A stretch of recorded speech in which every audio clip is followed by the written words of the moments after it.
সম্মানিত দর্শক শ্রোতা, আসসালামু আলাইকুম। আজকে আপনাদের সামনে খুবই দুঃখজনকভাবে একটি সংবাদ প্রচার করতে যাচ্ছি যে আশুলিয়ায় আজ বন্ধ ৮৬ কারখানা, ১৩৩টিতে ছুটি।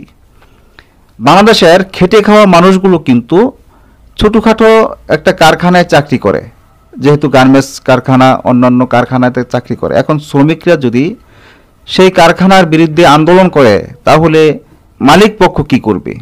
এখন বাংলাদেশের যে মিল ফ্যাক্টরি ছোটোখাটো কলকারখানাগুলো আছে, ছোট বড় কলকারখানা আছে, সেই কলকারখানার মাঝে দেখতে পারবেন অনেক অনেক শ্রমিক কাজ করে। একটা গার্মেন্টসের ভিতরে পুরুষের তুলনায় নারী শ্রমিক অনেক বেশি।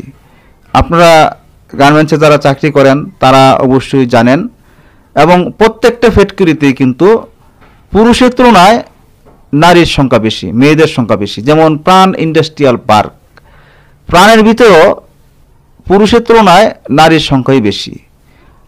এমন অনেক কারখানার ভিতরেই সবচেয়ে বেশি নারী শ্রমিক এবং পুরুষ শ্রমিক কমই থাকে।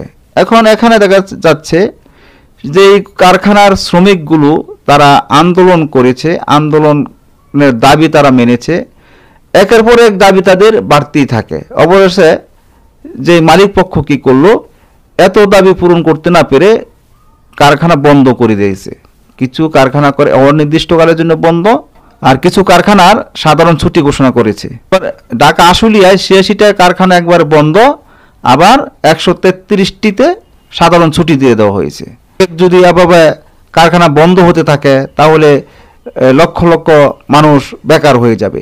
এখন আজকে জনপ্রিয় পত্রিকা বাংলা ট্রিবিউনের প্রতিবেদনে আমরা দেখে আসি কারখানা বন্ধ করার পর এখনো কোনো আন্দোলন করছেন কিনা এবং রাস্তাঘাটে কোনো আন্দোলনকারী আছে কিনা এই বিষয়ে আমরা জেনে আসি। রাজধানীর ঢাকার অদূরে সাভারের আশুলিয়ায় গত কয়েকদিন ধরে অব্যাহত শ্রমিক অসন্তোষের মুখে ৮৬টি পোশাক কারখানা অনির্দিষ্টকালের জন্য বন্ধ ঘোষণা করেছে মালিকপক্ষ। এছাড়া ১৩৩টি কারখানা সাধারণ ছুটি ঘোষণা করা হয়েছে। তবে আজ সড়ক অবরোধ করে কোথাও কোনো বিক্ষোভের খবর পাওয়া যায়নি। এছাড়া অপ্রীতিকর পরিস্থিতি এড়াতে অতিরিক্ত নিরাপত্তা জোরদার করা হয়েছে। পুলিশ ও কারখানা মালিক সূত্র জানায়, গত কয়েকদিনের টানা শ্রমিক অসন্তোষের মুখে মঙ্গলবার থেকে কারখানাগুলোতে অনির্দিষ্টকালের জন্য বন্ধ ঘোষণা করতে শুরু করে মালিকপক্ষ। সর্বশেষ আজ সকাল পর্যন্ত ৮৬টি কারখানার কর্তৃপক্ষ ফটকের সামনে অনির্দিষ্টকালের জন্য বন্ধের নোটিশ টাঙিয়ে দেয়। এছাড়া কাজ না করে কর্মবিরতিতে যাওয়ায় আরও ১৩৩টিতে সাধারণ ছুটি ঘোষণা করা হয়। ছুটি দেওয়া কারখানার শ্রমিকরা বাড়ি ফিরে যায়। কোথাও কোনো অপ্রীতিকর ঘটনার খবর পাওয়া যায়নি।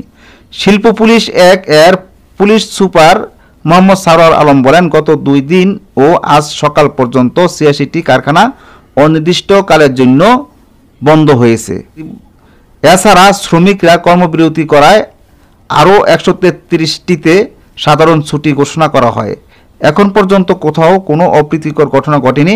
সড়ক ও কারখানার বাহিরের পরিবেশ স্বাভাবিক রয়েছে। শিল্প অঞ্চলের নিরাপত্তা কঠোর নজরদারির টহল ও অবস্থান অব্যাহত রেখেছে আইনশৃঙ্খলা রক্ষাকারী বাহিনী।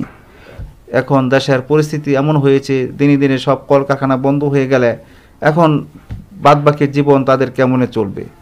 আজ এই পর্যন্তই। আল্লাহ হাফেজ।